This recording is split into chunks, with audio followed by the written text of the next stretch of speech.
Hello DP community, and welcome to the May installment in this year of the Fanedit. Today we'll be looking back on my first project that didn't have star in the title. As was the case with last month's Star Trek Regeneration, this next title also is celebrating its 10th anniversary. In fact, we can see from the original poster that it was even a May release. So it seems the Yofei schedule had some unplanned magic built into it.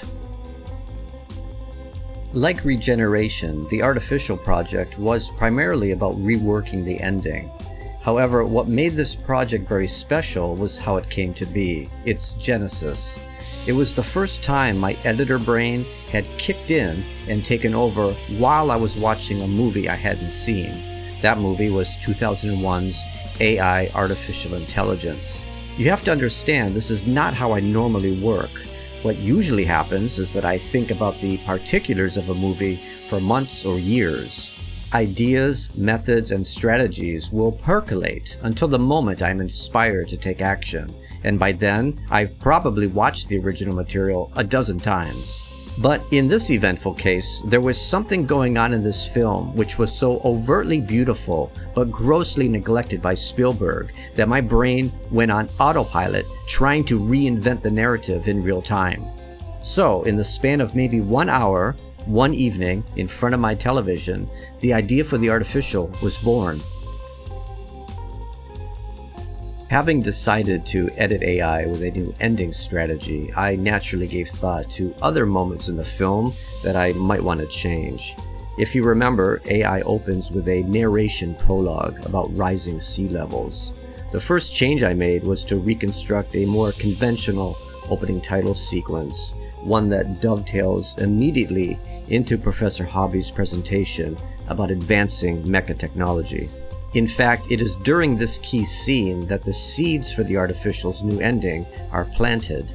I was paying close attention to the professor's words, especially his reference to dreaming. You see, what I'm suggesting is that love will be the key by which they acquire a kind of subconscious, never before achieved, an inner world of metaphor, of intuition, of self-motivated reasoning, of dreams. A robot that dreams. Yes. The new opening title sequence was also an opportunity for me to indulge my still limited visual effects toolbox. I had only dabbled with fractal noise methods and displacement maps, and certainly had never attempted CG water effects. I felt rather safe though, because if my first water production wasn't completely realistic, it actually worked to my advantage. The movie is about exploring artificiality, so what better way to open my edit than with an artificial CG seascape? It was totally win-win for me.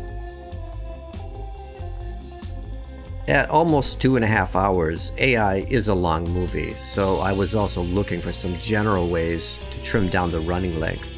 To this end, the Artificial cuts Gigolo Joe's first scene.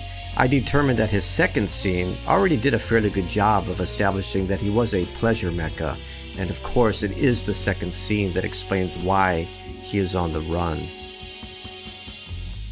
I personally found the pool party taunting scene to be a bit disturbing, distracting, and needless. The scene is there to motivate Monica's decision to finally abandon David, but I'll tell you something, with some careful editing, the earlier scissors scene by itself is just as plausible. The Artificial garnered a few write-ups back in the day. A decade later, I've gone back to remember if other people understood the movie in the same way I had reconstructed it. No, not everyone gets what's really happening in the story. They don't see the ending that had been hidden in Spielberg's treatment. I was once asked to explain my interpretation of the Artificial, so if you'll permit me, I'll just quote what I said 10 years ago. What follows is the plot spoiler, so jump to the next section if you'd rather discover this for yourself. David was constructed and programmed with the potential to dream, but dreaming is a consequence of complex neural activity and interconnectivity that is beyond David's default cognitive system. As in humans, David's cognitive sophistication is shaped by the events and challenges of his environment. it is through his constant wishing and hoping, his innate drive to secure his mother's acceptance, that he finally develops the cognitive mechanisms for high-level dreaming. Forever trapped at the bottom of the ocean, it is through dreaming, and sadly only through dreaming, that David does finally experience his mother's love. His journey thus ends. So yeah, the artificial pulls you down the more emotional narrative line. Between the artificial and the original AI, I think you are more likely to get teary-eyed from the former. I don't remember feeling as sentimental from the 2001 movie, and once the artificial wrapped in 2011, I never watched AI again. That movie no longer exists for me. And maybe fans still aren't getting it 10 years later, because this month none of my patrons had any questions about the work. Thus, we'll be skipping the usual patron point section. Like Star Trek Regeneration, The Artificial was a project where I brought in a voice actor for the trailer production.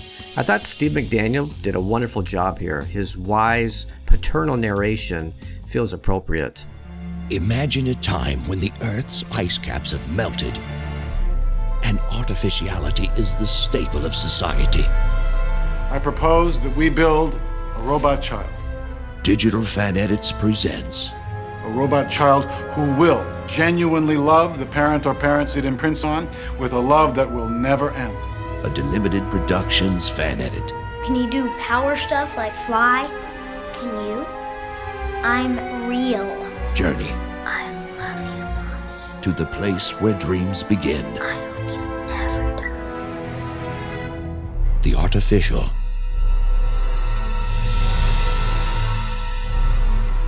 Coming May 20th. And so, almost exactly 10 years later, The Artificial gets another May release. Do be mindful that the original MKV media for this title is relatively large. The movie is a solid 2 hours, and the picture is full screen 720p. Both these factors mean a much larger file. So I have also uploaded a much smaller 480p MKV for those of you who just want to watch the edit and don't care too much about fidelity. If you're a recognized patron, do follow up on the DP Patreon site. For everyone else, you can contact me on the DP Facebook page using the keyword Teddy. The work will be available through the end of the month in this year of the fan edit. Next month will feature the Menagerie Refit episode, DP's 2012 treatment of the Star Trek original series two-parter, The Menagerie. Until then, this is Antimatter.